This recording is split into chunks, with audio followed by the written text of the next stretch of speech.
Um,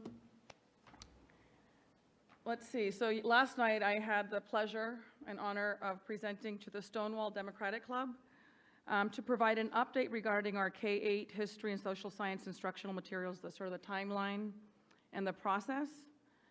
And I want to very clearly, as one board member, state very loudly and proudly that I am a proud partner and ally and advocate of the LGBT community. It's very painful to hear some of the comments because there's just so many misconceptions and untruths. And as a board, as a school district, I would love to see us provide additional information and resources. I think we've done a pretty good job navigating through the process, but I think that there's still a lot of uncertainty. I do feel a lot of the comments, some, however, obscene, they're simply not true. And so when left there unchallenged, I know that it's very easy to accept.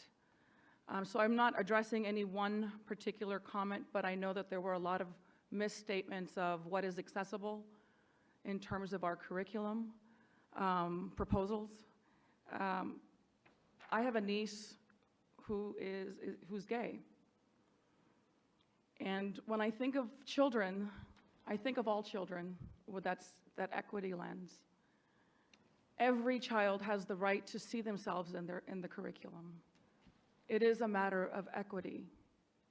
It wasn't that long ago when we didn't see Sikhs in curriculum and Muslims, and there were biases that still floated that assumed that perhaps we are the Taliban or Islamic terrorists.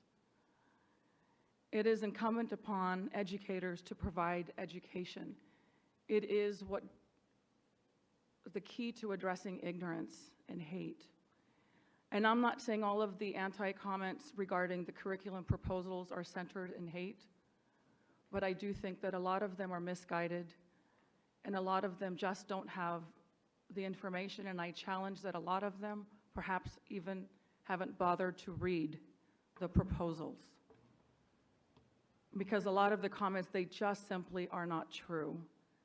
And I want every child to know that there is, and I know that there's more than one, but I am a very proud ally and a very proud advocate.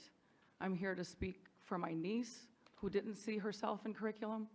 She had a very hard time growing up. It wasn't until her early 20s that she really fully accepted who she was.